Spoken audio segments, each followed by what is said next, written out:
Hey, thanks, Peter. Thanks very much. And welcome to The Success of Excess, a history of the Gilded Age in 100 minutes. And if we run over 100 minutes, you all can get up and walk out.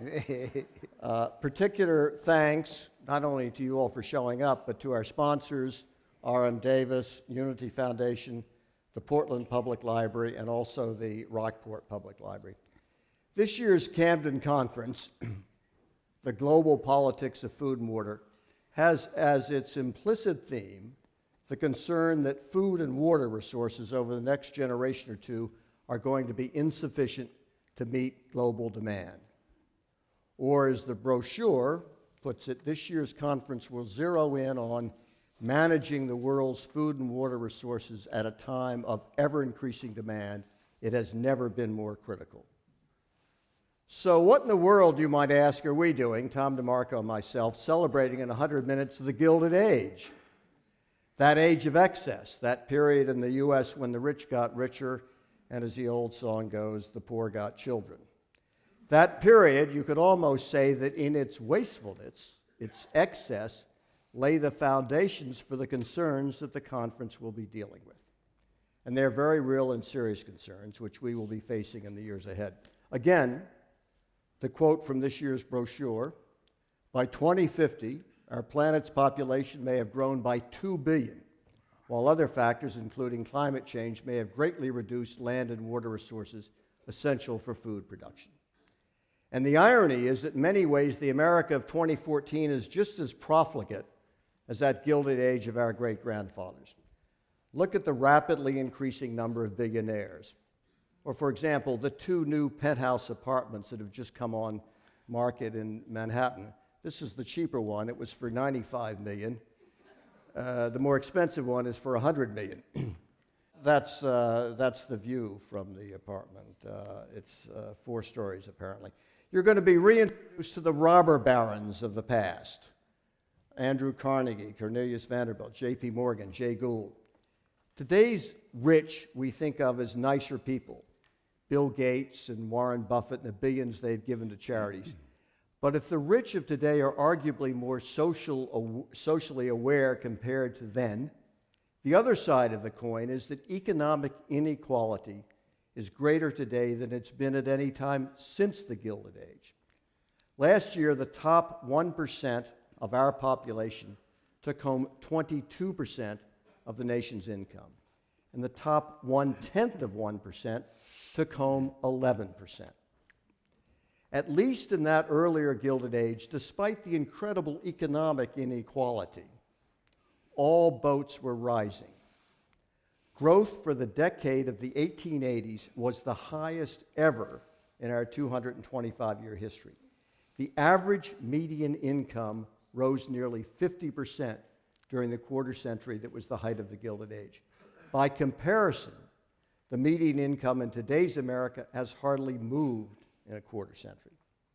And despite the incredible disparities between the rich and the poor in that era, it was an age of optimism. With the problems we face today, maybe it's reassuring to look back at the problems the Gilded Age created and then solved. The Gilded Age takes place between 1870 and 1900, but I want to, in the way of a prologue, take you back to something that happens just 9 years before that. It involves one of history's great buffoons. His name is Louis Napoleon. He's the nephew of Napoleon the Great, and he is a leader of such startling incompetence that he makes Ethelred the Unready seem like a winner. His great blunder, of course, was in 1871, the Franco-Prussian War, which he more or less single-handedly loses. But I want to take you to 1861, another minor blunder of his. At this point, Napoleon is casting an eye on Mexico, and he's thinking, now, wouldn't that make a nice little colony for France? Except there's this outrageously unfair thing going on called the Monroe Doctrine, which makes it impossible for European powers to have colonies in the Americas. But wait, the Monroe Doctrine is on suspense at the moment because Lincoln is bogged down in this horrible civil war. And so in 1861, Napoleon sends 40,000 troops into Mexico and seizes the whole eastern part, eventually seizes all the way to the Pacific. In December of 1863, he takes Mexico City, and he prevails upon a distant cousin of his, the Archduke Ferdinand Maximilian of Austria-Hungary, to come over and become Maximilian I, Emperor of Mexico. Maximilian is a great idealist, and so he accepts to do this. He comes over and becomes Emperor of Mexico. And then, startlingly, in 1866, Napoleon changes his mind. He brings back the troops because he needs them to attack Prussia. He is mad to attack Prussia. That's not going to turn out all that well, but he wants to get into it. And he leaves poor Maximilian isolated in the little town of Querétaro, just outside of Mexico City, where on June 19th, captured by the Republicans, and on June 19th, 1886, he is executed, making him known forever after as the Archduke Maximilian. Now, why am I telling you about this? Well, it's because of something that's going on in Napoleon's mind that makes him look with such covetous eyes at Mexico. Because whatever it is, that thing that's going on is going on across the world. All of the developed countries have got coveted eyes. We think of the 19th century as Britain's imperial century, but as you can see, it was everybody's imperial century. And by the end of the century, or near the end of the century, it's gotten much worse. England has advanced. Russia has advanced 100 square miles a day through the whole 19th century. France has advanced. Germany has advanced. Now, is anybody left out of this? Well, yes. What major power is not getting in while the getting is good? It's the United States. Well, of course, that's as it should be. The founders told us, George Washington, avoid foreign entanglements. Madison and Jefferson, no standing army, no navy except to defend our shores. No notion of conquest makes sense for Americans. The founders would have been aghast at the idea of America having colonial holdings abroad. But is it possible that before the end of the century, the imperial bug is going to bite the Americans? Stay tuned. The Gilded Age, as the last 3 decades of the 19th century have come to be called, was a term first used by Mark Twain in the title for one of his lesser-known novels, The Gilded Age, A Tale of Today.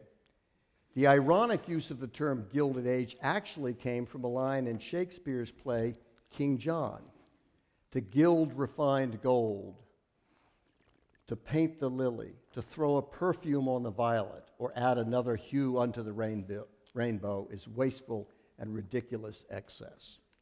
The stronger and more critical meaning of Twain's title was, of course, the contrast between a true golden age and a superficial gilded one, an age in which a thin layer of gold covered some baser metal, an era in which a thin layer, the top 1% in the United States, lived like European royalty, while the rest struggled with poverty. Age of excess is another name for the period, and excess it was. The average annual income for families in that Gilded Age was $380, or well below the poverty level. It's the equivalent of living on $7,500 in today's America. At a dinner party, Mrs. Stuyvesant Fish gave in honor of her dog. Mrs. Fish arrived with her dog wearing a diamond collar. The dog was wearing the collar, not Mrs. Fish.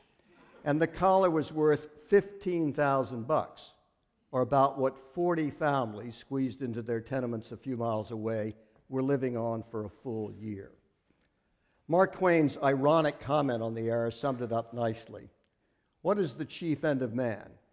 To get rich. In what way? Dishonestly, if we can. Honestly, if we must. It wasn't only excessive riches that lets us call it an age of excess. Diamond Jim Brady and Lillian Russell were famous for their bouts of eating excess, dining regularly at Delmonico's where they would down 100 oysters each, then a joint of beef apiece, but they would share a brace of canvas-back ducks before moving on to dessert. It was the great age of the railroads and Walt Whitman's exaltation, type of the modern, emblem of motion and power, pulse of the continent. The Transcontinental Railway had been completed in 1867, and the great titans of the rails, Mark Hopkins, Leland Stanford, Jay Gould, were as famous in their day as Bill Gates and Steve Jobs have been in ours. And railroad construction created not just thousands of jobs, but rapid financial growth. While over half of the rail expansion after the Civil War was paid for with government funds, the rest, and that was almost 50%, was raised by selling shares to the public. That set the stage for Wall Street's leap into prominence. In 1870, the beginning of the Gilded Age, Wall Street was still just a village in lower Manhattan. The major players on the stock exchange all knew each other. 25 companies, that's all, listed on the stock exchange that year. And half, even then, were railroads. 10 years later, the number of listed companies had quadrupled to over 100. And by then, 3/4 were railroads, 75 companies of the 100 on the stock exchange. The number of railway companies traded had increased sixfold in 10 years. And rival stock exchanges had been set up in Chicago, Boston, Philadelphia, San Francisco.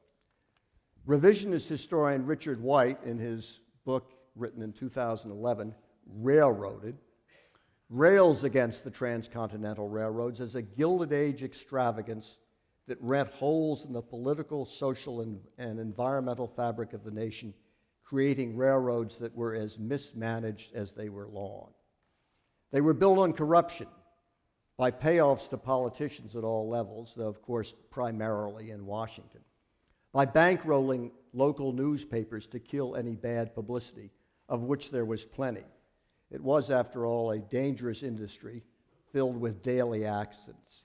Even the published financial reports were often purposely misleading. The panicked backlash of investors dumping their heavily watered-down railroad stocks led to 2 market crashes, the first in 1873 and again 20 years later in 1893. The 1893 one was worse than any other except the Great Depression. It began with the collapse of the Philadelphia and Reading Railroad, followed by the Northern Pacific, the Union Pacific, the Atchison, Topeka, and Santa Fe, and before it was over, 600 banks had failed across the country. 15,000 companies had collapsed. Unemployment reached 20% and worse. At one point in New York, unemployment topped 35%. The depression that followed lasted 4 years. There were no government bailouts in those days. Grover Cleveland, the only split 2-term president, and as a Democrat, and actually he was the only Democrat president from the Civil War until after McKinley. So for a 30-year period, he was the only Democrat. He was presumably, one would think, as a Democrat, less beholden than his Republican colleagues to big business. But nevertheless, he stated the theory of the Gilded Age quite succinctly. Though the people support the government should not support the people. And Cleveland's approach was par for the course in the 1890s. An influential Yale sociologist, and indeed a former Episcopalian minister, William Graham Sumner, had a pretty typical philosophy for the period. He was a strong supporter of the theory, as applied to human interaction, of the survival of the fittest. Social reforms, he believed, would just make an imperfect world that much worse. And his was the majority view then. Not a tough-minded frontier sort of philosophy, but more like a modern adaptation of the divine right of kings to explain why it was appropriate that the haves should have it all when the vast majority of the population were have-nots. It was a Darwinian world, the age of excess. But surprisingly, as Tom will show, it was also a time when the average man was not exactly powerless. In Lincoln's great phrase, government of the people, that's exactly what we had in this country. No aristocrats, no landed aristocracy since the founders, Jefferson, Madison, Washington, they were aristocrats. But since that time, and through the entire Gilded Age, none of that. In fact, when a true aristocrat, a great family, the Roosevelts. Teddy Roosevelt says to his immediate family that he's planning on going into politics. They say, but they're aghast. They say, that's the domain of horse car conductors and saloon keepers. The great cataloger of all things aristocratic in the United States, Edith Wharton, observes, I know no gentleman who would stoop to politics. So politics is the domain of common-born men in the United States who rise to power through their own skills and abilities. And I want to tell you about two of those. Two who crop up again and again in the story of the Gilded Age. James G. Blaine and Thomas Brackett Reed. They're both Republicans. They both make their entree onto the national stage in the House of Representatives. Each rises to become Speaker of the House. And between the two of them, they control the speakership for most of the Gilded Age. They're both from Maine, as it turns out. It's not why I'm telling you about them, but they both happen to come from Maine. Let me show you the political landscape that they work in. It is entirely, almost entirely red. The party of Lincoln, the Republican Party, is absolutely dominant in the years after the Civil War. Blaine comes into the House in 1863 in Lincoln's first term, takes the 1st district seat from Maine, that is Chelly Pingree's seat today. When he is elevated to the Senate in 1876, Thomas Brackett Reed takes over for him. So between the two of them, same seat, between the two of them, they control the 1st district seat for almost 40 years. They are both Republicans, both from Maine, both House of Representatives, both speakers. And they're both serious presidential candidates at one time or another, but there the similarity ends, because one is a scoundrel and the other one is a kind of a saint. Let me tell you first of all about the scoundrel. Blaine, James G. Blaine, continental liar from the state of Maine. Every school kid would have known that rhyme in the Gilded Age. It's not the only thing he's called. He's also called Mr. Republican because he's one of the founders of the Republican Party. He is a Jingo Jim. The Jingos of the period are those who believed in American exceptionalism, and he definitely did. Mostly he's called Slippery Jim because like that century later figure, Tricky Dick Nixon, this is a man of serious political talents and skills, but one who never met a rule he wasn't willing to bend or break. Now, what does Slippery Jim have to be a continental liar about?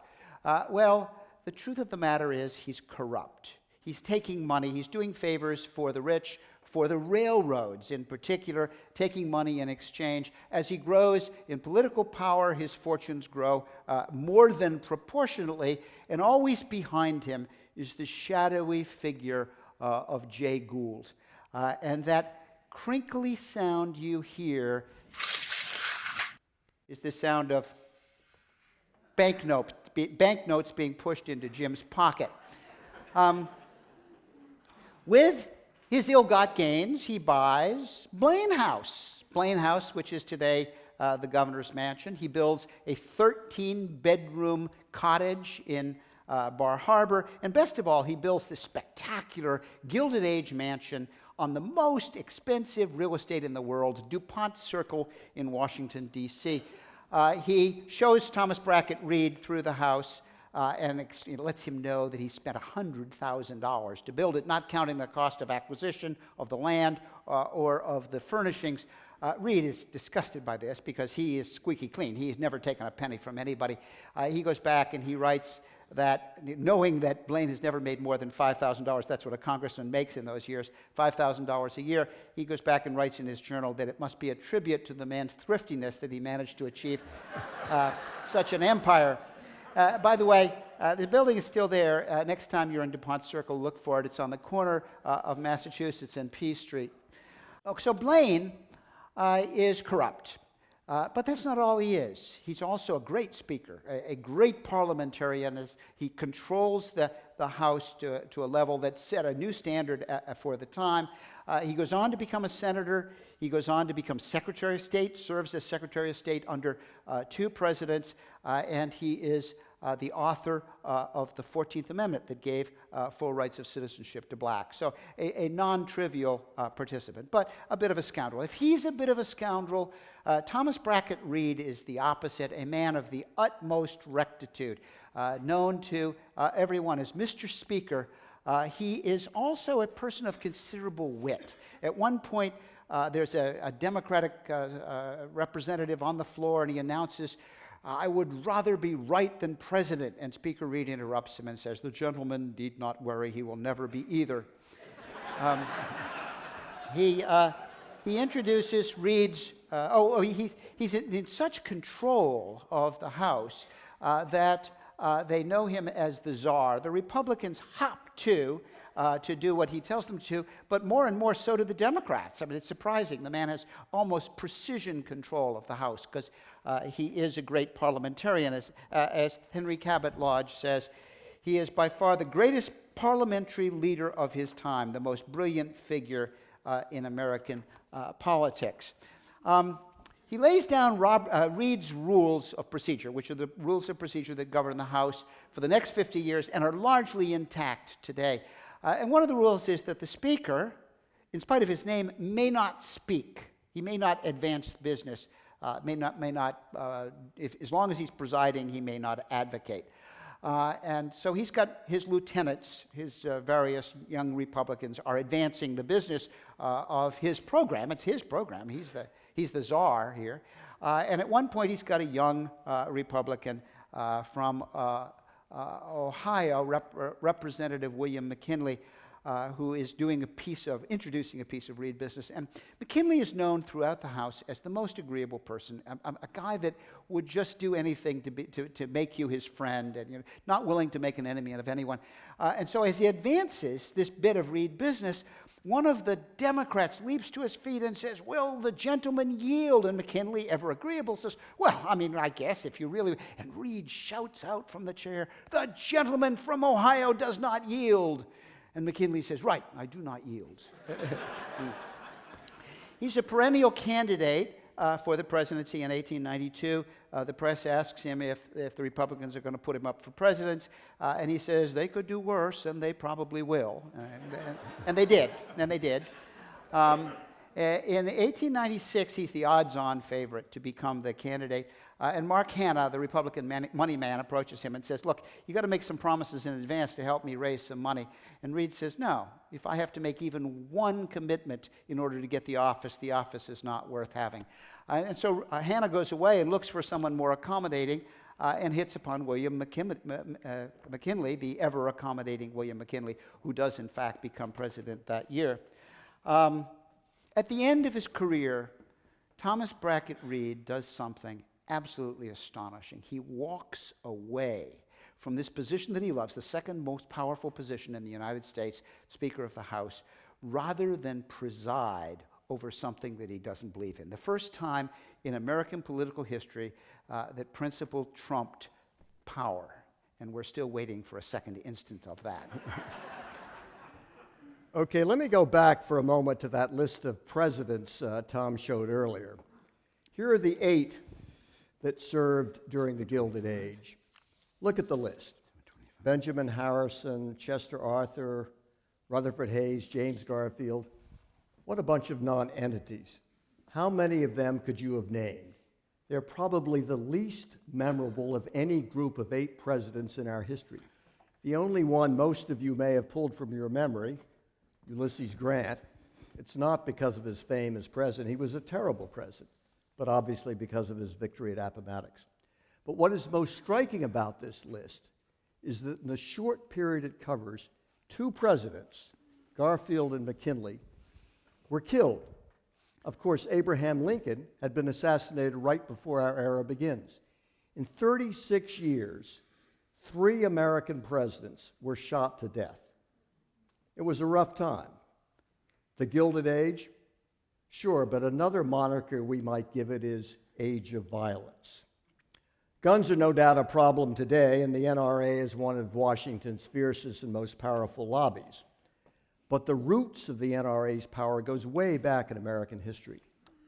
James Garfield's presidency lasted 6 months, realistically only 4. Sworn in on March 4th, he was shot in the back July 2nd by a deranged Republican office seeker, though it took him till mid-September to finally die from the wound. Garfield, now you can be forgiven for confusing him with his predecessor, Rutherford B. Hayes, or for that matter, with Benjamin Harrison a few years down the road.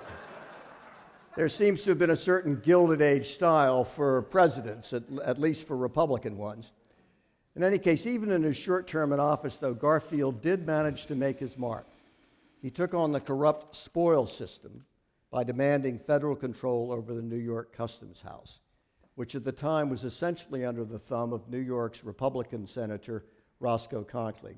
Tom will tell you more about Roscoe later on. Conkling was the leader of the stalwart faction of the Republican Party. But Garfield took this leader of his own party on directly, and in a series of confrontations, managed to outmaneuver Conkling and exert total federal control.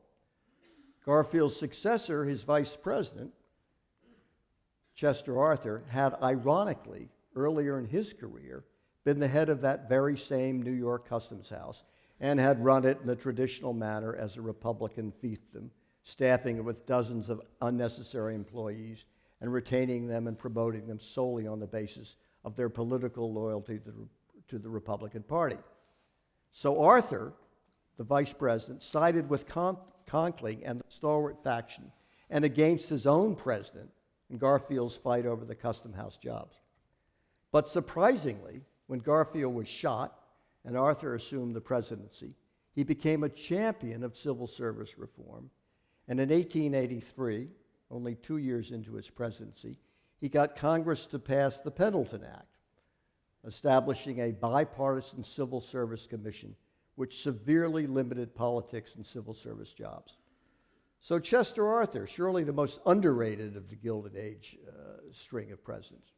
Under him, the truly overt corruption that had tainted Washington since the days of Ulysses Grant came to an end. But the age of violence assuredly did not. So we'll end this stretch of violence with the last assassination of the Gilded Age. William McKinley was at the beginning of his second term. His first one had been judged a great success because of the U.S. victory in the Spanish-American War. McKinley was in Buffalo to see the Pan-American Exposition. The day before he was shot, he had given a talk before a crowd of 50,000, including Leon Czolgosz. Czolgosz was a son of Polish immigrants. He had been influenced by Emma Goldman, who was one of the leading anarchists of the day. Anarchism was a philosophy that mixed socialism with a distrust of all states and governments and often veered into violence. Libertarianism without the violence and the socialism might be today's version, or for that matter, the Tea Party. In any case, Czolgosz shot McKinley in the stomach, and while his wounds today would not be fatal, gangrene set in, and he died 10 days later. His successor, Teddy Roosevelt, signaled a final end to the Gilded Age. But we're way ahead of ourselves. It was also an age of religion, an age of tremendous upsurge, of fervor, Christian fervor. You made quibble with the idea that we are a Christian nation today, or we were at our founding, but there's no question that during the Gilded Age, this was a Christian nation. It was the time of the Great Awakening, the time of traveling revival shows that went through the country, that were, for many towns and villages, were the nearest thing, the only thing approximating theater that people ever had to see. It was the age of the great charismatic preachers, Billy Sunday, the most famous of them, whose famous tagline, "What a friend I have in Jesus," rang out across this country because he was crisscrossing back and forth, speaking to audiences everywhere. And he wasn't the only one. The charismatics were coming out of the woodwork. There were many, many of them, all preaching a muscular brand of Protestantism, alike in that respect, but then also each one trying to strive for some product discrimination. Rather than try to talk about them all together as an abstraction, I want to tell you about just one of the charismatics as a sample. Her name was Ellen Harmon White, and she is the founder of the Seventh Day Adventist Church. Born in 1927 in Gorham, Maine, she moved as a child to Battle Creek, Michigan, where she lives for most of the rest of her adult life and has her main ministry. Her thing is revelation. She goes into a trance. God whispers into her ear. She awakes and she says, "I announce the word of the Lord God of Israel, glory, glory, glory." And then she tells what God whispered to her, usually something that God is mighty annoyed about. And originally, he is mighty annoyed that Christians are celebrating the Sabbath on Sunday. He says, look at your calendar. Sunday's not the seventh day. Sunday's the first day of the week. Saturday's the seventh day. So the Seventh Day Adventists celebrate the Sabbath on Saturday, not on Sunday.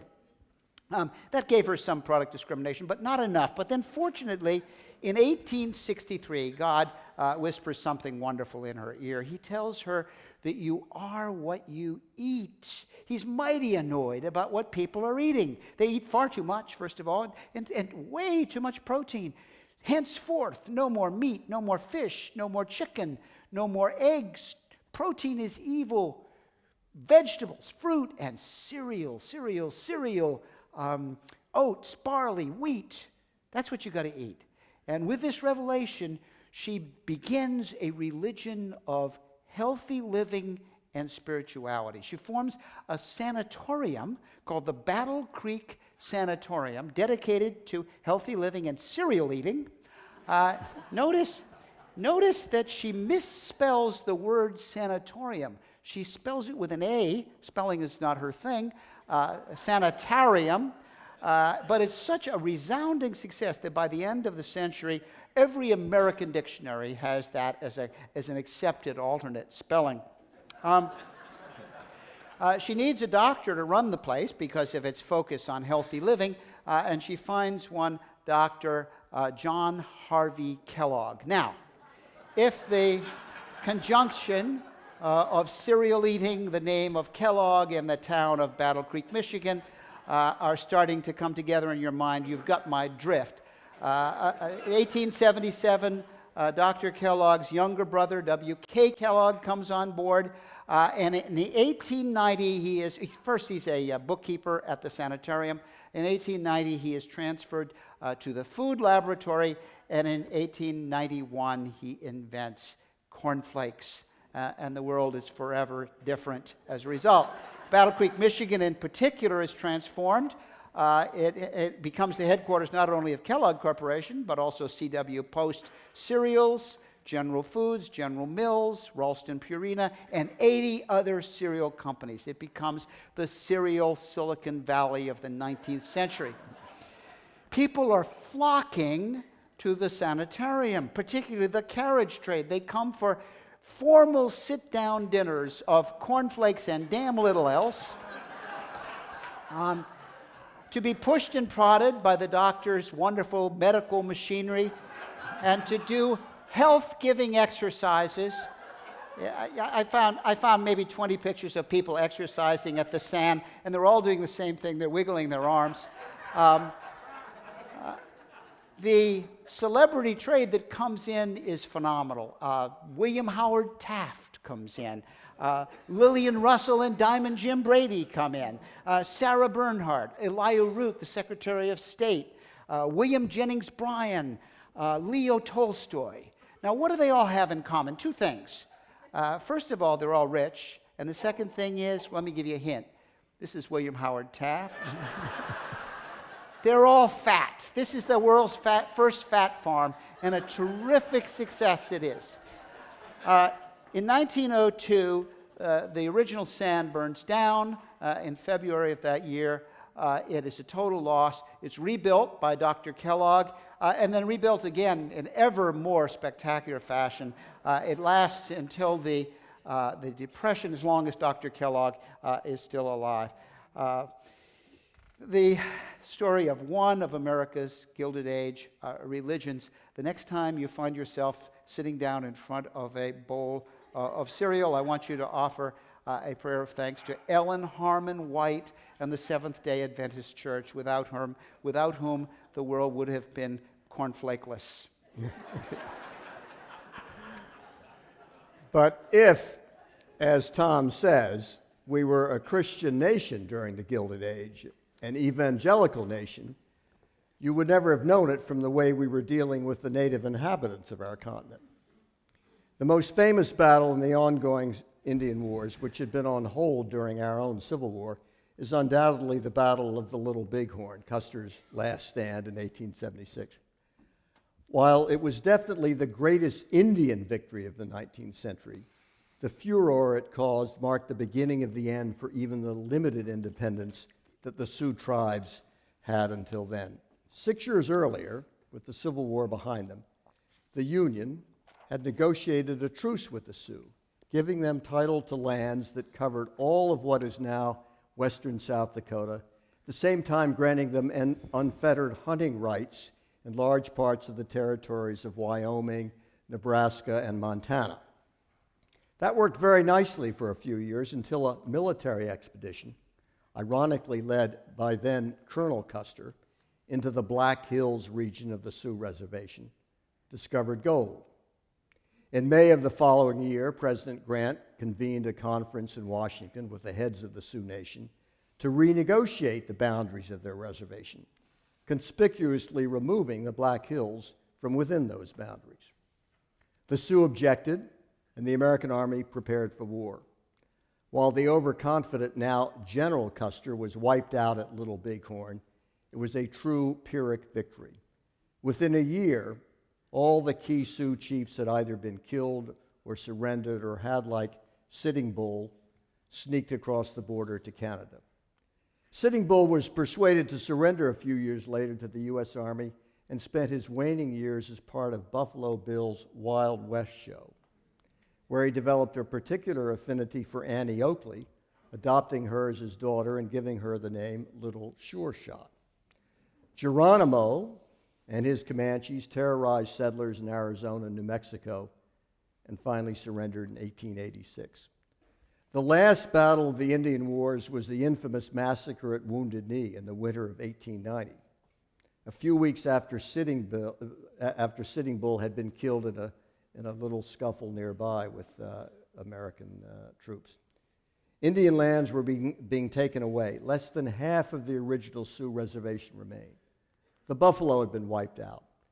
General Miles, who was the American officer in charge of the reservation, knew exactly why the Indians were up in arms.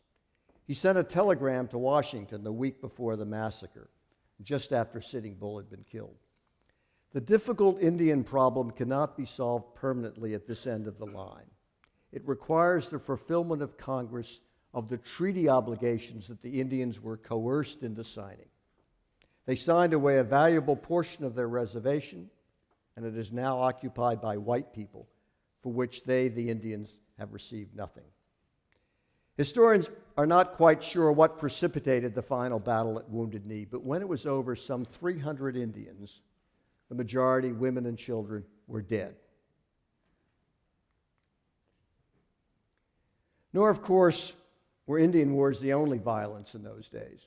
As industry grew, workers started organizing.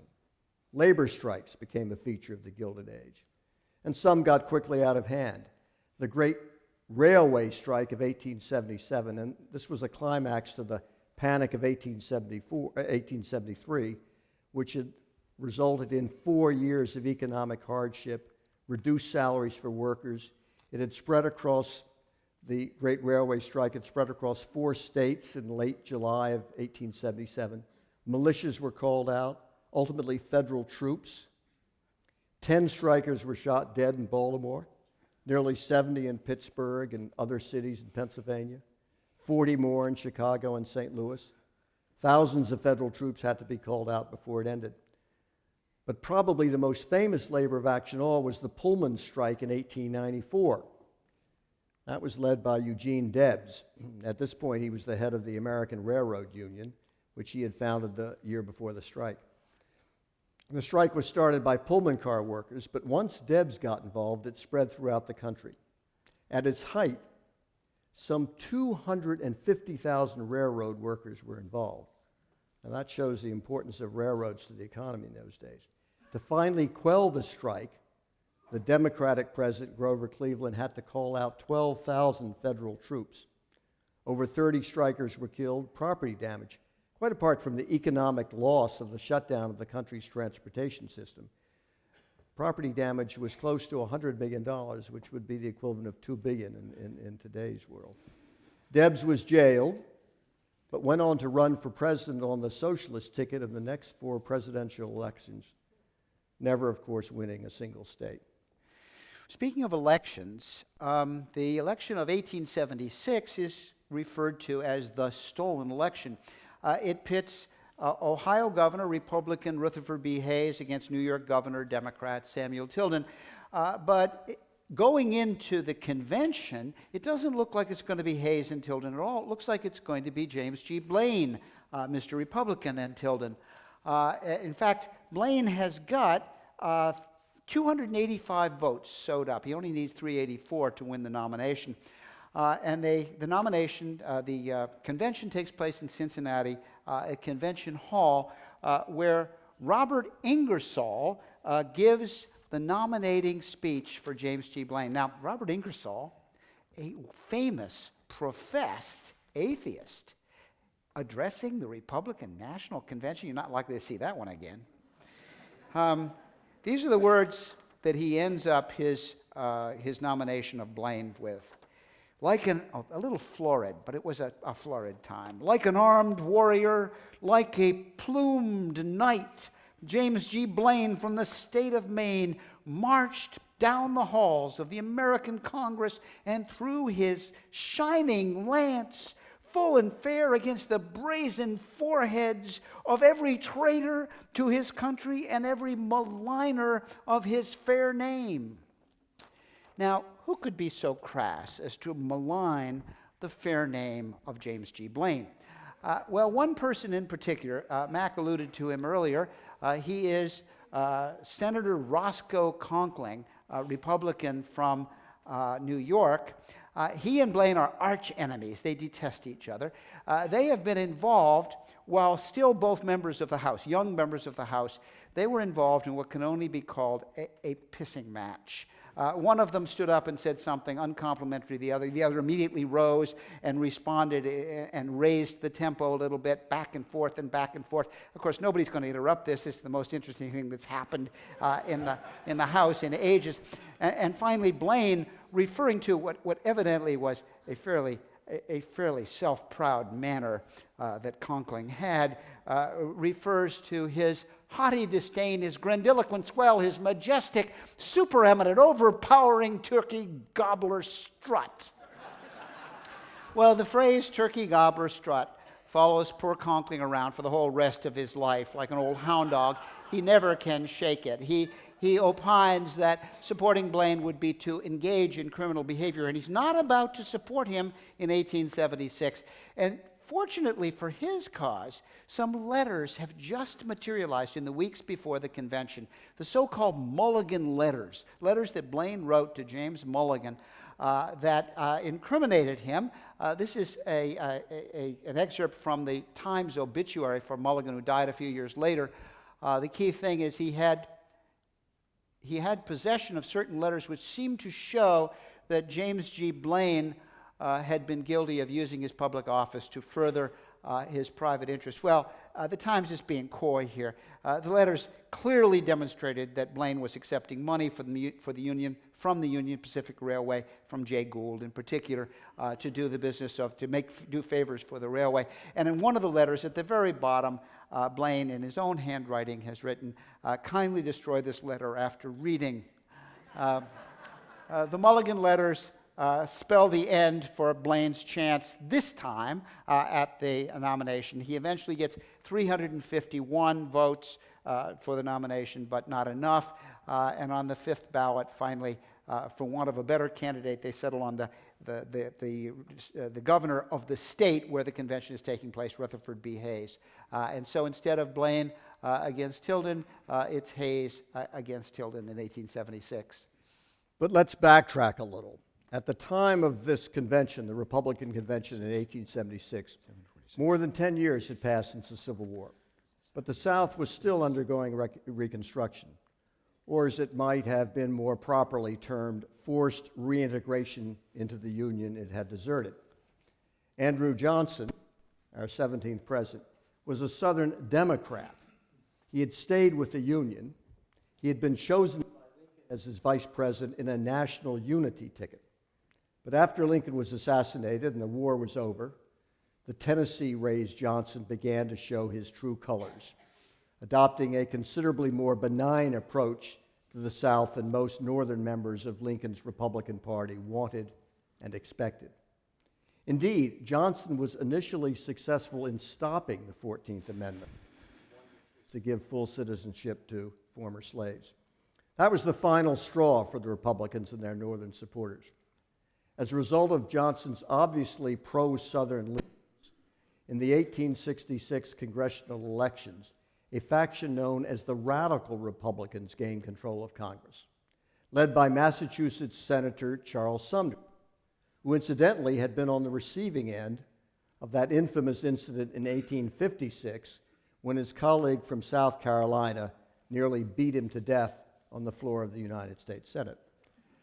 Radical Republicans wanted to assure that freed blacks in the South got their rights.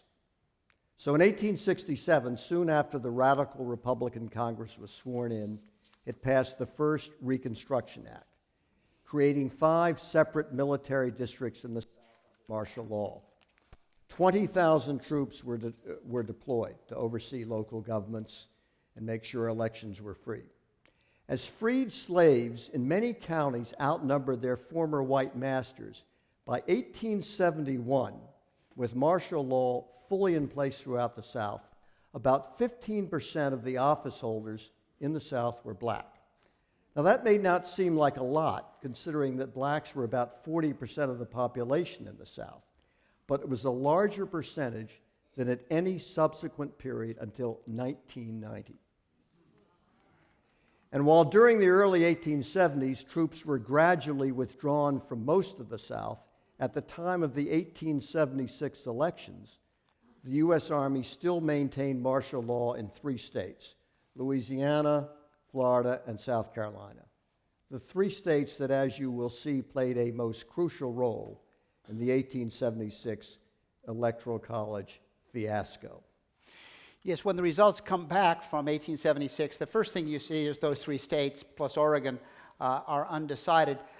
Tilden has clearly won the popular vote, but he's 1 vote shy of what he needs for the to win the electoral votes. He needs 185, and he's got 184.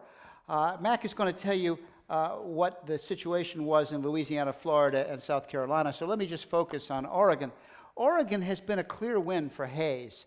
His 3 electors have outpolled the Democratic electors by about 1,000 votes each. But unfortunately for the Republicans, one of them, John Watts, is ineligible to be an elector. He's a federal office holder, an assistant postmaster, and so he's out of it. The Democratic governor of the state of Oregon, Lafayette Grover, looks at this and says, well, I can see that clearly the electors are Odell, Cartwright, and Cronin. Therefore, Cronin, it looks like, is going to be Tilden's 185th vote and make him president. Governor Grover certifies this slate of electors. But Cartwright and Odell complain. They cite Oregon law. If there be any vacancy in the office of the elector, the other electors shall immediately fill it. Governor Grover says, but there has not been a vacancy. We had 3 clear winners.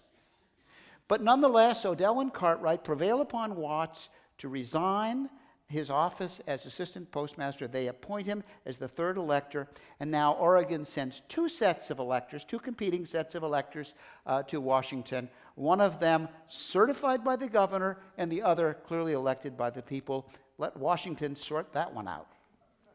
Okay, Tom, so much for Oregon. which is just the same in those three southern states, Louisiana, Florida, and South Carolina, where Republicans and Democrats turned in separate electoral certificates. One set for Republican Hayes, the other for Democrat Tilden. Under such circumstances, it was up to Congress to decide which certificates were valid. Congress was split, though the House was controlled by the Democrats and the Senate by the Republicans.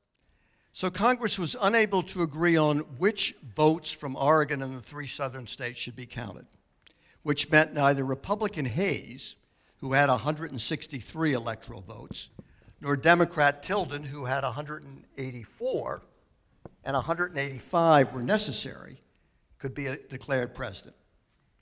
Stalemate. This was an unprecedented crisis. Finally, on January 29th, 1877, and that's nearly 3 months after the election had taken place in early November, Congress managed to finally agree on a 15-member electoral commission selected equally from the House, the Senate, and the Supreme Court. 7 of the members were Republicans, 7 Democrats, and 1, Supreme Court Justice Davis, was an independent. And then the Democrats outsmarted themselves. The Democratic-controlled Illinois state legislature elected Davis, the Supreme Court Justice, the independent, to their vacant seat in the United States Senate, thinking to assure his vote for Tilden. Instead, Davis immediately resigned from the Supreme Court to take up his seat in the Senate, and another Supreme Court justice had to be put on the commission to replace him.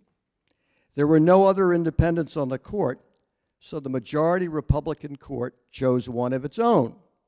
The commission now had 8 Republicans and 7 Democrats. So then, in a series of 8-7 votes, hardly surprisingly, all the 22 disputed electoral votes from the 4 states went to Hayes, thus giving him the victory, 185 to 184. So the Supreme Court decision in the year 2000, which made George W. Bush president, that was not the first time a Republican majority Supreme Court had assured that a Republican candidate who faced a contested election and had as well lost the popular vote became president. In any case, the commission completed its work and adjourned on March 2nd.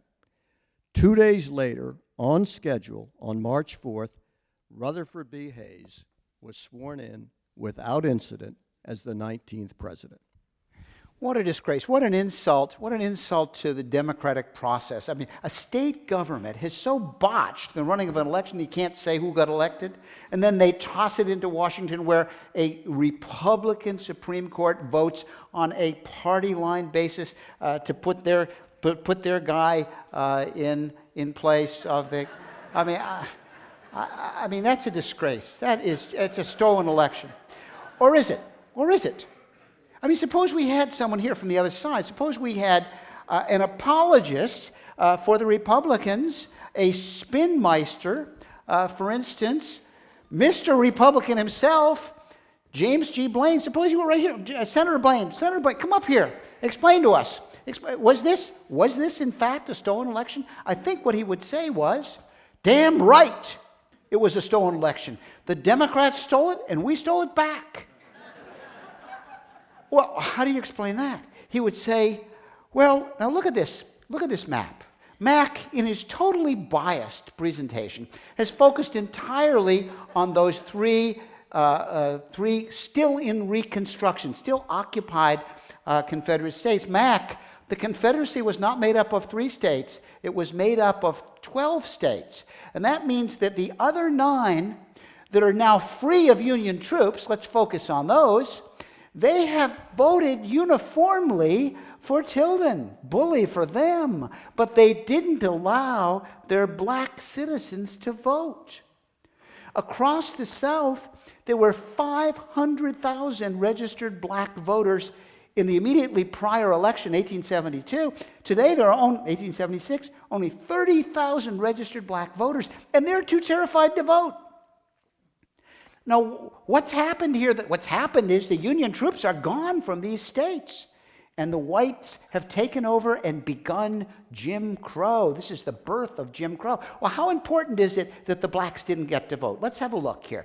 This is data from the Census Department, from census.gov. Let's take out all but the 9 states, the post-Reconstruction Confederate states, take out all but 1870, which was the census that governed the election of 1876, and then let's bring in the count of electoral votes, so 8 for Texas, 10 for Alabama, and so forth. And now let's multiply one column against the other, and what you come up with is what? It's the number of votes given to those states purely because of their black citizens. Now, if you don't allow the blacks to vote, this becomes what I call a Jim Crow supplement. That is, votes that are taken away from black people and given to white people to vote on their behalf, or not on their behalf, on their own behalf. So Jim Crow doesn't deny blacks their votes, doesn't deny their rights. It steals their rights and gives them to somebody else.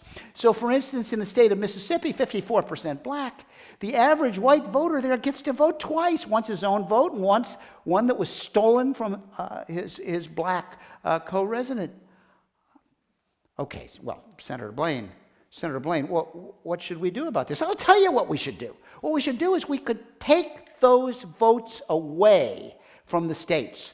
The Jim Crow states should have their total vote count reduced by the number of of Jim Crow states. So Texas has got 8, but 2 of them are for their black citizens. So instead of having 8 votes, it only gets 6. We do the same thing across the rest of the post-Reconstruction Confederate States. And now Hayes wins in a landslide. No more of this poor old Tilden lost by 1 electoral vote. Hayes wins in a landslide. Hardly matters how you resolve the unresolved states. Tom DeMarco here, not James Blaine. How could I assert that Blaine would have said that? How can I assert that? Well, because remember, Blaine wrote the 14th Amendment. And this is what the 14th Amendment says. Let's take a look at the 14th Amendment, focus on Section 2 in particular. When the right to vote in any election for the choice of electors is denied to the male inhabitants of such state, i.e. the black ones, the basis of representation, that is, the number of electors, shall be reduced proportionally.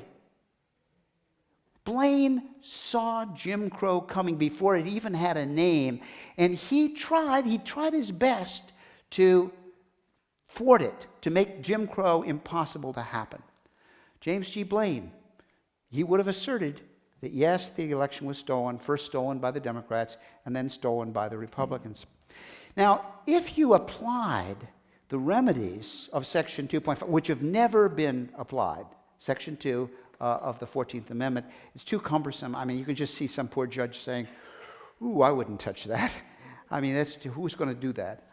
If they'd ever been applied, the complexion of this particular election would be very different. It wouldn't be a cliffhanger. It would be a landslide. But several other elections would have been completely transformed. Harrison, for instance, in 1892, would have won a second term. The election between Charles Evans Hughes, the Republican, and Woodrow Wilson, the Democrat, in 1916, would have been won by Charles Evans Hughes. And most astonishingly, in 1960, Nixon would have beat Kennedy. Now, don't take my word for it. Go back and do the math. You know what the Jim Crow states are. You know how many votes they've got. If the remedies had been applied, Kennedy still would have won the South, but they would have given him fewer electoral votes, and he would have lost the presidency. The 14th Amendment was Blaine's finest hour. He failed in what he tried to do, was to make Jim Crow impossible, but I think you can agree with me, it was one hell of a fine failure. James G. Blaine, old Slippery Jim.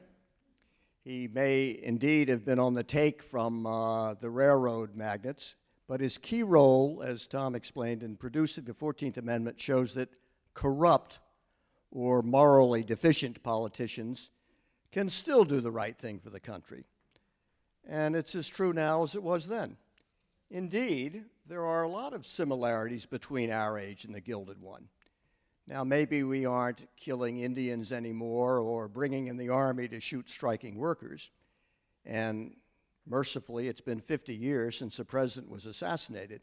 But gun violence, as we all know, remains as out of control now as then. Our murder rate is 5 times that of the average Western European country. And the gap between the rich and the poor has been expanding since the 1990s to close to where it was in the 1890s. But there is one big difference between then and now. The Gilded Age was an age of optimism. Can we say the same about today?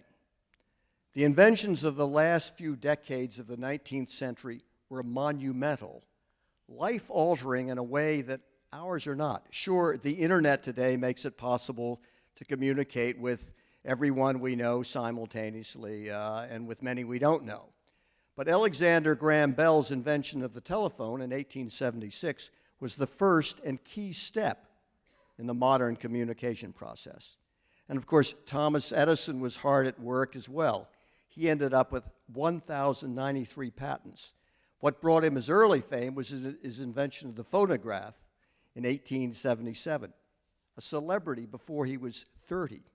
His most famous invention was, of course, the first practical electric light bulb, and that was patented in 1880. It was partially financed by J.P. Morgan and Cornelius Vanderbilt. Interestingly, they didn't get rich in those days by just trading derivatives. And Edison's inventions were job creators. Use of the light bulb required power stations. Within 10 years, Edison had developed hundreds of power stations throughout the country and rightly predicted, we will make electricity so cheap that only the rich will have candles. The most exciting events of the Gilded Age were undoubtedly the great expositions.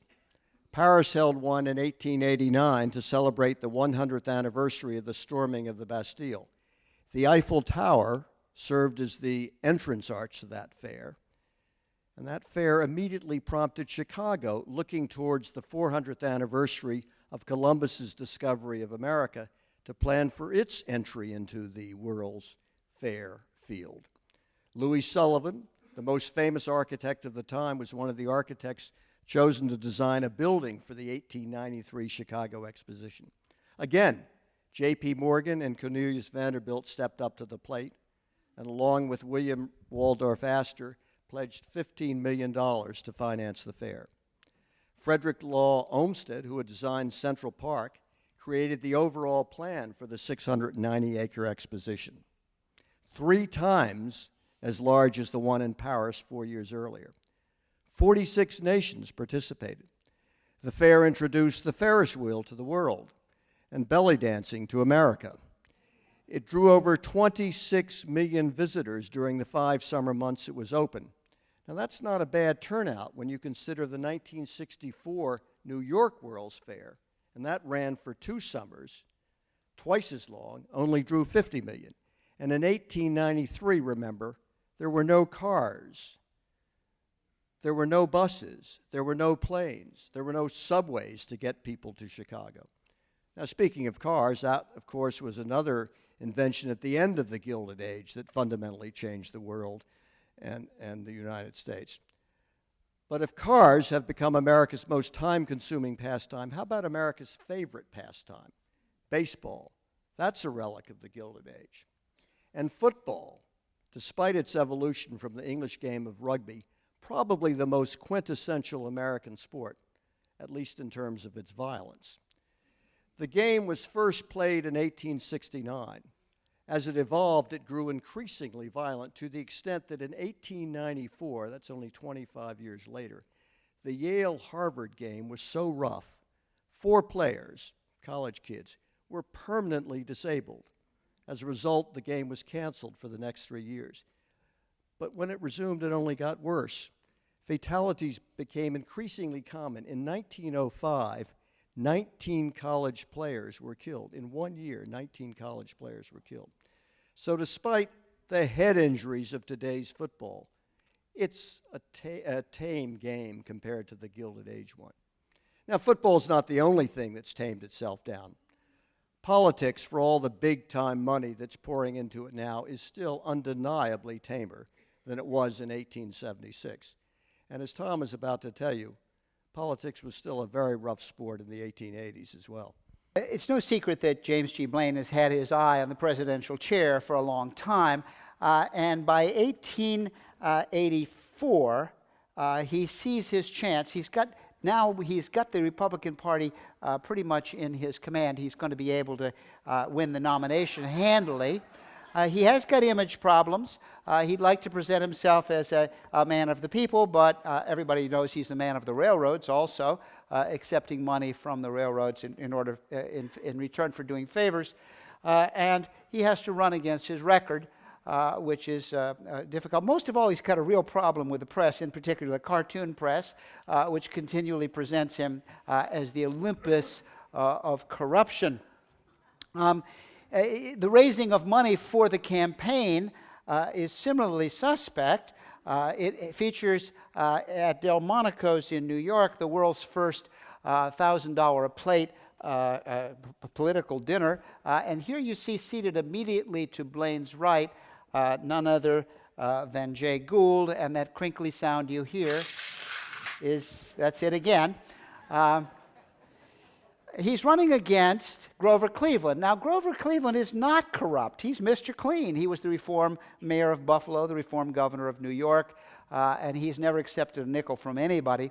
But his private life is slightly blemished. He's got an illegitimate child and a mother, and that he's acknowledged, but Blaine decides to take the low road and sends people to the Cleveland rallies that shout out, "Where's my pa? Where's my pa?" Cleveland has a chance to turn the tables on Blaine. Turns out Blaine's first son, Stanwood, was born only a few months after his parents' marriage, surely the first time in the 19th century that happened. And the records are produced and brought to Cleveland's office. He's surrounded by his advisors when the guy comes in and offers to sell them for $100. To everybody's surprise, Mr. Squeaky Clean goes into his desk, pulls out $100, and buys the letters. And he pulls them all together and he says, "Is this all of them?" "Yes, that's all of them." He tears them up and throws them in the fire and says, "Let the other side have a monopoly on dirt in this election." Blaine has got problems in his own party. The GOP is always kind of a disorganized mess. But this year it's worse. This year it's divided into three factions: the mugwumps, the center right, and the stalwarts. Blaine's part of the party is the center right, along with Henry Cabot Lodge. Garfield had been part of this group before his death. The stalwarts are run by arch enemy Roscoe Conkling, and then a whole bunch of intellectuals, including Mark Twain, Louis Brandeis, Henry Adams, Thomas Nast, are the mugwumps. Conkling is not offended by Blaine's corruption. Conkling is far more corrupt himself. He's just offended by Blaine, and he's determined not to campaign for him. The mugwumps are offended by Blaine's corruption, and they're determined, in spite of being Republicans, they're going to vote for the Democrat. They're going to vote for Cleveland and campaign for him. That's why they're called mugwumps. They got their mugs on one side of the fence and their wumps on the other side of the fence. And so, indeed, he loses the election, or as the cartoonists would have it, rascality's insult to the nation, he is sent packing. Well, not exactly. In fact, it's a very close election. He loses by 30-some electoral votes, but if he had won New York, he would have won the election. He loses New York by 1,100 votes. So he comes within 1,100 votes of winning the presidency. He loses New York because of Conkling, New York senator, and because of the mugwumps. Another way to think about it is, if the remedies of the 14th Amendment, Section 2, had been applied and the Jim Crow supplement had been deducted, then Blaine would have been the hands-down winner. So a man who came very close to becoming president. He didn't make it. He is down but not out. He goes on to become Secretary of State and to develop the large policy, which is the vision of America as an imperial power, and Grover Cleveland becomes the 22nd President of the United States.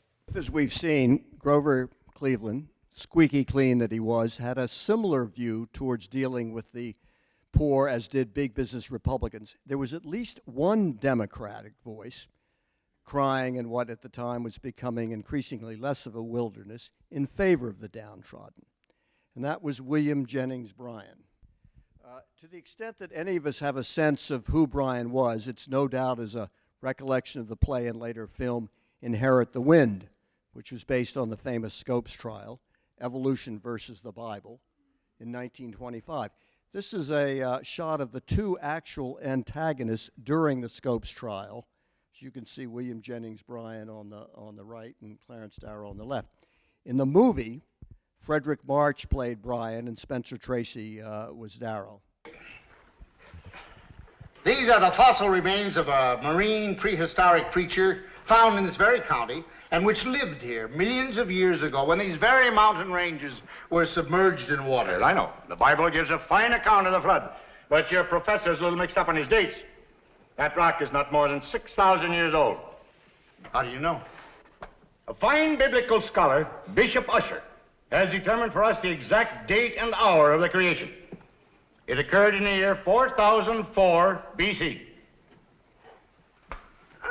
Well, that's Bishop Ussher's opinion. It's not an opinion, it's a literal fact, which the good bishop arrived at through careful computation of the ages of the prophets as set down in the Old Testament. In fact, he determined that the Lord began the creation on the 23rd of October, 4004 BC at 9 a.m. At Eastern Standard Time?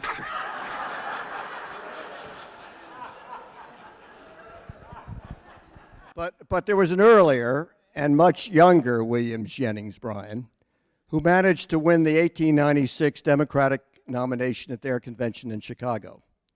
This young Bryan had a phenomenal voice. There were 20,000 people in the convention hall in Chicago. No amplification. He ended the electrifying speech that won him the nomination with a thundering denunciation of the gold standard. Now, this was his most famous speech. He recorded it 25 years later, and what you're going to hear is Bryan recording his own speech, but this was 25 years after the fact. We will answer their demand for a gold standard by saying to them, you shall not press down upon the brow of labor this crown of thorns. You shall not crucify mankind upon a cross of gold. Now, he ends this dramatic moment with his arms thrown out in the shape of a cross. The audience is spellbound, stunned into silence. Bryan slinks back to his seat, thinking he's lost them, at which point the crowd erupts in acclaim. He's the overwhelming winner of the Democratic nomination. He's 36 years old, the youngest man to ever run for president. Now, although it's an arcane topic, at least by today's hot-button political issues, the issue of the gold standard had been in the forefront of American politics since 1873, when it had been adopted. In order to understand why this cross of gold stuff made any sense at all, you have to know that during the entire Gilded Age, the economy has been in deflation. Over the course of the Gilded Age, prices are going down, down, down, down. From 1873 until the end of the century, the price of wheat falls by a factor of 4. What a disaster if you're a farmer. What a disaster if you're a debtor, because the money you're paying back is more expensive than the money that you borrowed. Now, what happened in 1873? That was the Coinage Act of 1873, also called the Crime of 1873. Before that, we had a bimetallic standard. The monetary supply was backed by gold and silver. Well, it was even more than that. It was backed by gold and silver and paper money. During the Civil War, Lincoln had used the power of the press to print greenbacks. Greenbacks are not so called because they have green color on the back. They're called greenbacks because they're backed by nothing except green ink. He printed these in dollar amounts, but also fractional currency, paper money for dimes and quarters and nickels. So before the Coinage Act, the monetary supply was backed by gold, silver, and greenbacks, and afterwards it was backed by gold alone. It was a smaller, more constricted monetary supply. an expanding population. Well, I can't prove to you that the gold standard is the thing that made the deflation happen, but I can tell you that people believed it at the time, and that's why they were so keen to bring silver back into the equation. Now, in the 1896 election, Bryan was running against the Republican William McKinley.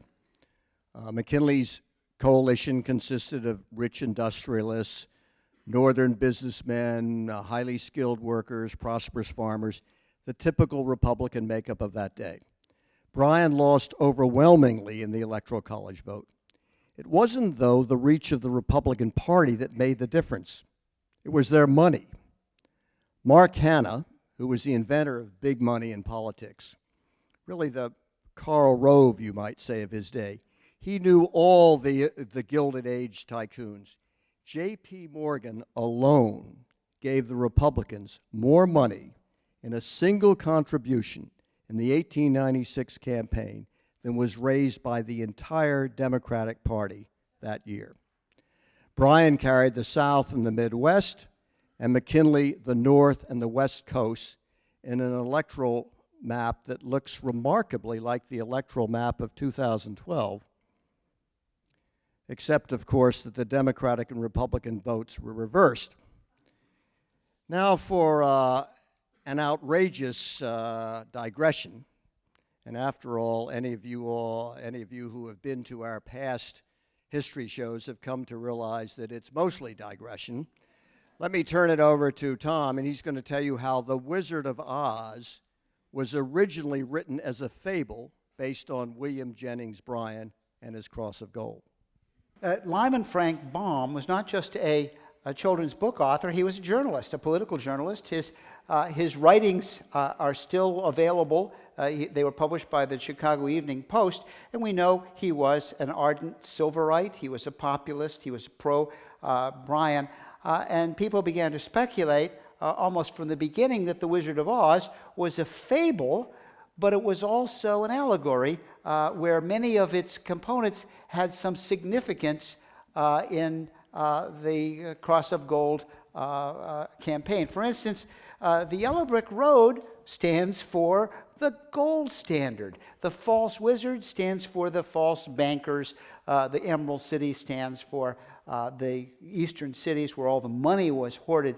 Well, now you might say that's kind of a stretch to read it that way, but in 1903, Baum put on a version of The Wizard of Oz for adults, a musical that played on Broadway for 293 performances. And in the adult version, the key is spelled out much more explicitly. So we are pretty sure that he actually intended The Wizard of Oz to be a charming fable for children, but also an allegory for adults.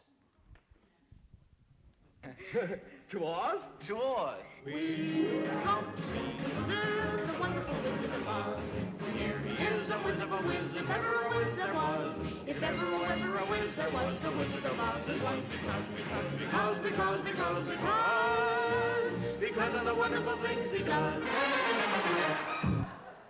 Well, that takes care of 3 of the 4 main characters. There's also the Cowardly Lion. Who was the Cowardly Lion? Well, for reasons that will become apparent a little bit later, it was William Jennings Bryan. He does something in 1899 which is so offensive to L. Frank Baum that he portrays him as the Cowardly Lion. We'll come to that a little bit later. Okay, but back to the real world, the world of manifest destiny, of Indian wars, and of a continent conquered, of American exceptionalism. Thomas Jefferson, in the Declaration of Independence, famously declared that all men are created equal.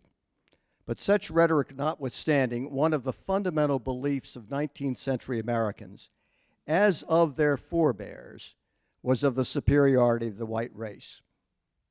Perhaps the most influential exponent of this theory was Josiah Strong, a Congregationalist minister whose bestseller in 1885, a book entitled Our Country, sold 185,000 copies, which in 1885 was an astonishing number. Strong wrote that the wonderful progress of the United States, as well as the character of its people, are the results of natural selection. he concluded that our race is destined to dispossess many weaker races, assimilate others, and mold the remainder until it has Anglo-Saxonized mankind. A prominent congressional proponent of an imperial America, and among the most famous orators of his day, was Albert Beveridge, a senator from Indiana.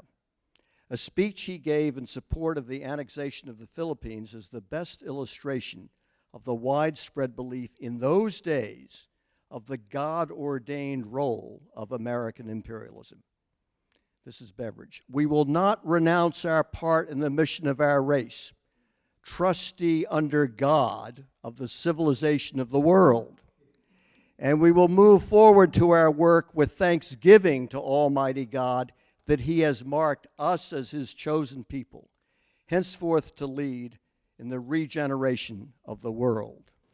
Well, one person who's thinking a lot about the regeneration of the world is James G. Blaine, who's now become Secretary of State, appointed by Benjamin Harrison. He writes in a private memo to Harrison that I think there are only 3 places that are value enough to be taken. One is Hawaii, and the others are Cuba and Puerto Rico. The key word here is taken. The Secretary of State is the nation's chief diplomat, but we're not talking diplomacy here. We're talking conquest. With control of the Nicaraguan Canal, they think the canal was going through Nicaragua at that time, with Hawaii annexed and with a coaling station on the island of Santo Domingo, we should be absolute mistress of the American continent. What he has in mind is a fortified perimeter that, if it requires acquisition of a few islands in the Caribbean and a few islands in the Pacific, well, so be it. More or less on schedule, in Hawaii, in January of 1893, a group of rogue businessmen, an American group of rogue businessmen, forms a coup and overthrows Queen Liliuokalani and deposes her as Queen of Hawaii with the assistance of U.S. Marines landed from the USS Boston. The consul to Hawaii is in on the coup, and he has requested the Marines to assist the coup. This is an act of war without even mentioning to Washington what's happening, a clean act of war. And as soon as he's formed this rump republic, he appoints himself president, and he begins to lobby for annexation by the United States. Meanwhile, back in Washington, Grover Cleveland, who was sworn in as president a month after Queen Liliuokalani was overthrown, has no sympathy for the American rebels and wants to restore the Queen. By an act of war, a substantial wrong has been done. A due regard for our national character as well as the rights of the injured people requires we should endeavor to repair the monarchy. Meanwhile, in Cuba, Cuba's been a Spanish colony for nearly 400 years. An insurrection is taking place starting up on February 1895 under the leadership of Maximo Gomez and Jose Marti. This is the statue of Marti in Central Park. And with the Cubans hoping to throw out the Spanish, our imperialists see their opportunity. Our old friend James G. Blaine and his close friend, Albert Beveridge, are the big cheerleaders demanding that our strategic and economic interests require our looking beyond our borders. Teddy Roosevelt, who was to make his name as Assistant Secretary of the Navy before he led the charge up San Juan Hill, was another aggressive imperialist. He was joined by his close friend, Senator Henry Cabot Lodge of Massachusetts. If there's a team imperialist, there's also a team anti-imperialist. Speaker Reed is the head of that. He's joined by Grover Cleveland, by outgoing President Cleveland, incoming President William McKinley, and ex-presidential candidate William Jennings Bryan. But meanwhile, in New York, the anti-imperialists are being overwhelmed on the popular front by the rivalry between newspaper publishers William Randolph Hearst and Joseph Pulitzer. Hearst's rag, the Journal, has the highest circulation at this point of any paper in the world, and Pulitzer is hoping to overtake him. And both, realizing that nothing sells papers like a war, have been clamoring for a U.S. intervention to stop the atrocities that their newspapers are claiming have been taking place under the Spanish in Cuba. Now stay with us here. There are two totally different stories developing. Hawaii out in the west, Cuba in the southeast. Reed in the House is trying desperately to forestall, using all his parliamentary wiles to forestall a motion for annexation of Hawaii to come to the floor. Meanwhile, in the Senate, his close friend of one time, but now his bitter antagonist over imperialism, Henry Cabot Lodge, is doing exactly the opposite, campaigning, rallying his troops pro-annexation and pro-kick the Spanish out of Cuba. Meanwhile, in late 1897, Frederick Remington, the famous artist and sculptor, has been sent by Hearst to Cuba to produce pictures from the scene of Hearst's upcoming war. But shortly after his arrival, Remington wires Hearst, "All quiet here. I want to come home. There's not going to be any war." Hearst wires back, "You furnish the pictures, I'll furnish the war." So egged on by Hearst and by unsubstantiated rumors that American women on ships arriving in Havana were being searched by Spanish officials, Remington came up with a nicely inflammatory drawing for Hearst's paper, though not even the wildest rumors had said the Spanish were strip-searching American women. Meanwhile, in Washington, the White House has decided to send a battleship, a modern battleship, the USS Maine, to Havana on January 1898 to protect American interests. It enters Havana's harbor, and a few days later, 15 February 1898, it blows up just before midnight with 260 lives lost, the ship a total wreck. And now the question was this just an accident? Was it spontaneous combustion? The yellow press is quick to assure us that this was no accident. This was the destruction of the warship Maine was the work of an enemy. Meanwhile, in Washington, the anti-imperialist President William McKinley, as you know, well known as a vacillator, is being pressured by the imperialists to switch sides and join them, and by Speaker of the House Reed to stick to the anti-imperialist positions that McKinley has espoused in the past. Meanwhile, in the House, a resolution has come to the floor to authorize action against the Spanish in Cuba. Reed can't forestall it because there's such a majority among his own party. It has to come to a vote. It actually passes April 20th, 1898. Now, Reed has one hope, that the president, remember, president is a member of Team Anti-Imperialist, that the president will refuse to sign it. But the president is very aware of public opinion, which is clamoring for exactly this, and he caves. Reed observes somewhat bitterly, "McKinley has no more backbone than a chocolate eclair." The U.S. begins its blockade of Cuba on April 21st. Meanwhile, 2 days later in Madrid, April 23rd, the Spanish Cortes Generales declares war against the U.S. And the war is on.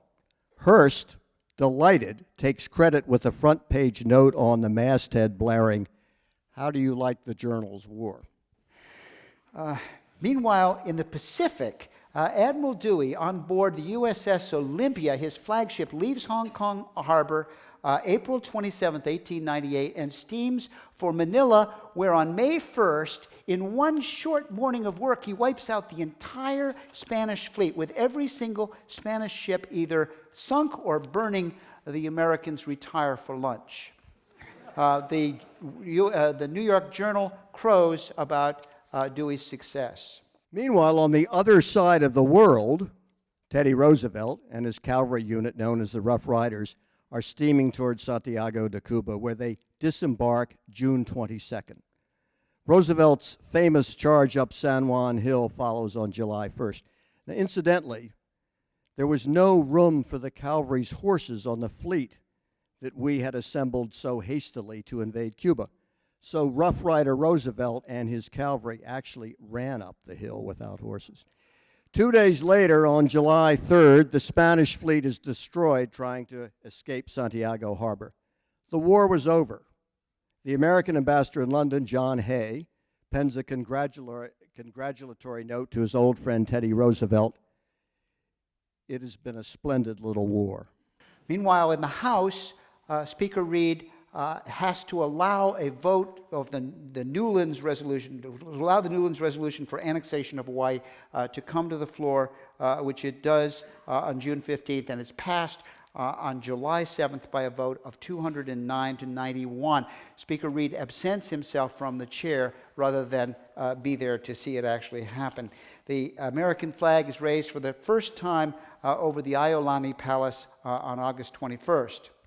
Meanwhile, that same day in Madrid, its Atlantic and Pacific fleets at the bottom of their respective oceans, Spain sues for peace. That fall, the Americans and the Spanish, with a French mediator, convened on Paris, and on December 10th, they signed the Treaty of Paris, formally ending the war. Spain surrenders control of Cuba to the Cubans, but cedes Guam, Puerto Rico, and the Philippines to the United States. For the average American, this war was all about Cuba. The Spanish-American War was about Cuba, but far more momentous is our acquisition of the Philippines. McKinley admits to his private secretary he couldn't even find it on the map. The islands couldn't find them on the map. Mr. Dooley observes in the newspaper, the American people on the whole do not know whether the Philippines are islands or canned goods. Islands or canned goods, the United States agrees to pay Spain a face-saving $20 million for the Philippines. With that $20 million in mind, Speaker Reed observes, we have purchased ourselves 10 million Filipinos at $2 a head, unpicked. God knows what it will cost to pick them.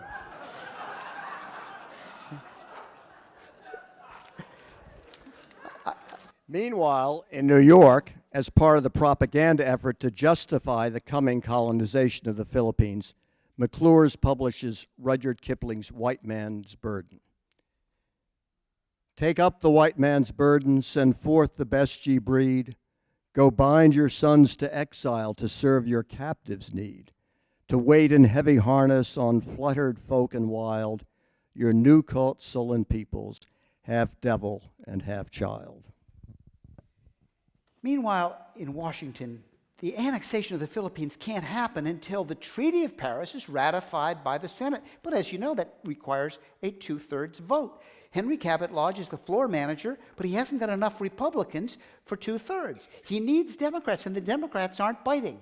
And then all of a sudden, unexpectedly, William Jennings Bryan shows up. Now, you'd think he's going to help, he's a team anti-imperialist, right? He's going to rally the Democratic troops to vote against ratification, but no, he encourages them to vote for ratification. Why? Because he's going to run against McKinley in 1900, and he's not going to run as a Silverite.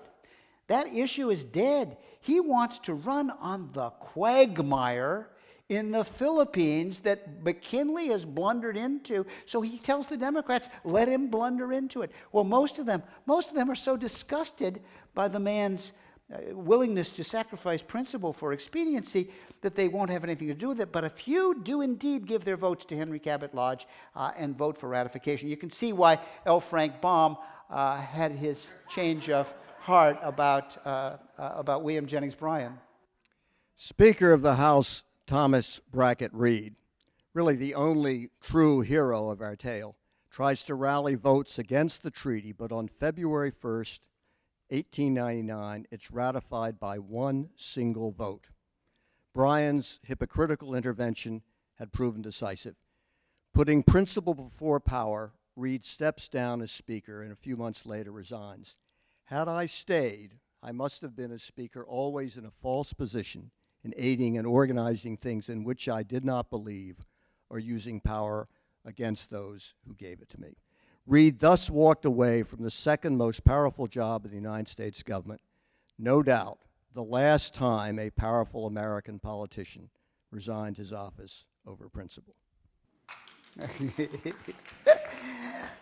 The first step, the first stage of the Blaine architecture is now in place, all except picking off a little piece of the isthmus, which happens in 1903. Blaine doesn't live to see it. He's died in January of 1893. Now, let me take just a second to tell you about the end of James G. Blaine. He dies in January 93, but in the midsummer, early spring of 92, it's clear that he's dying. Everybody knows it. And the Democratic National Convention, which convenes that year, June, in Chicago, stops its proceeding for a minute of silence in solidarity with James G. Blaine. That's the Democrats, the opposition party, a kind of collegiality that is so lacking today. Meanwhile, in the Philippines, the fury of the insurrection, which had been focused on the Spanish, is now turned against the Americans. Under the leadership of Emilio Aguinaldo, what was a splendid little war in the Caribbean quickly becomes a big, ugly, horrible, pointless, and immoral war in the Philippines. As Mark Twain observes, we do not intend to free, but to subjugate the people of the Philippines. We've gone there to conquer, not to redeem.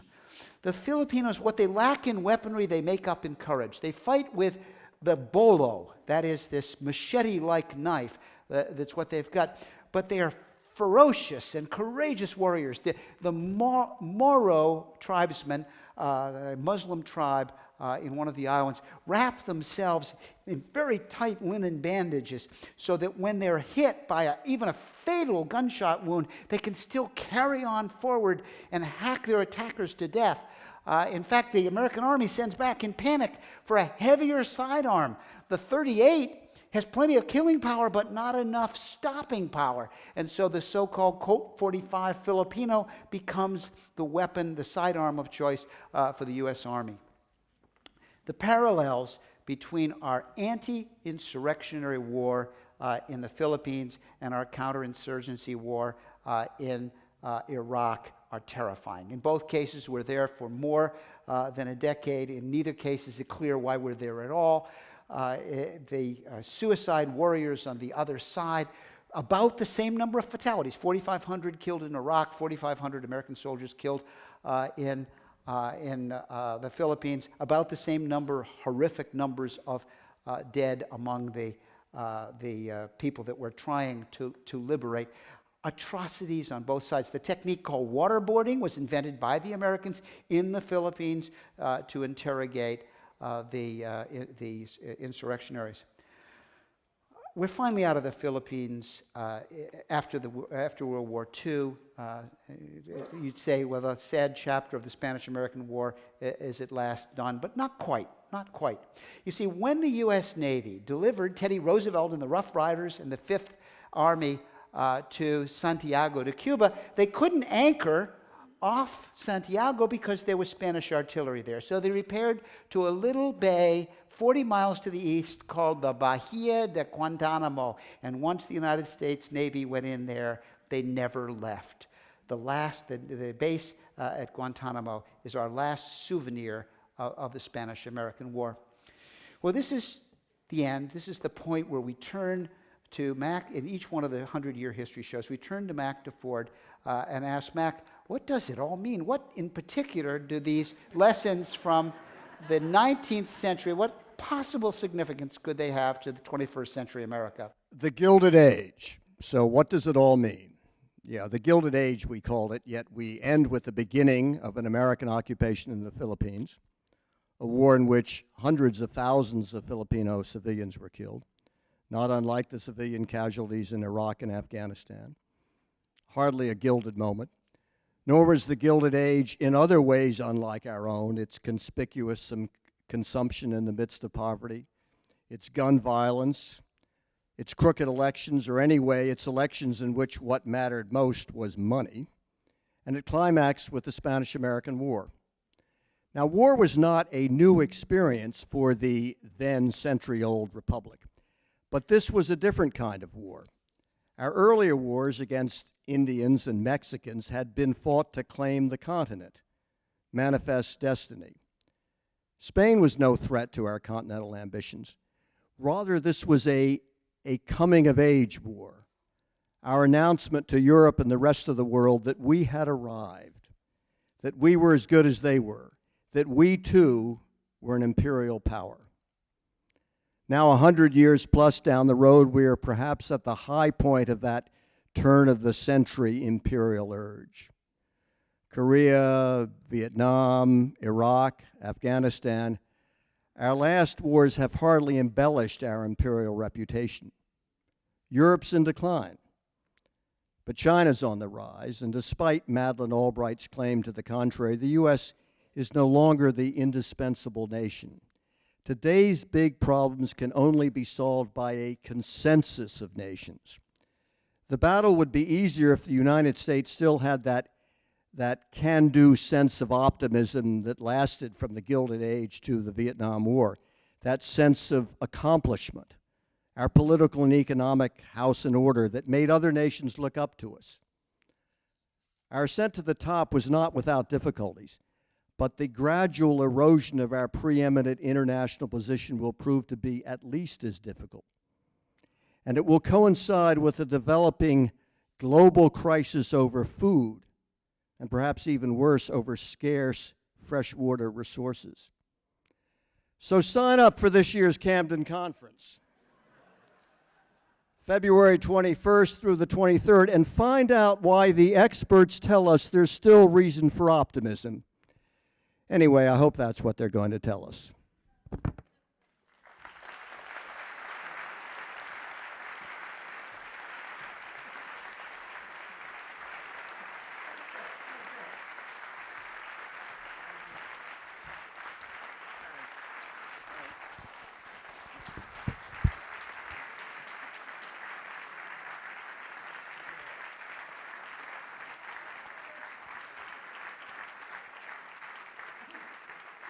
Minutes.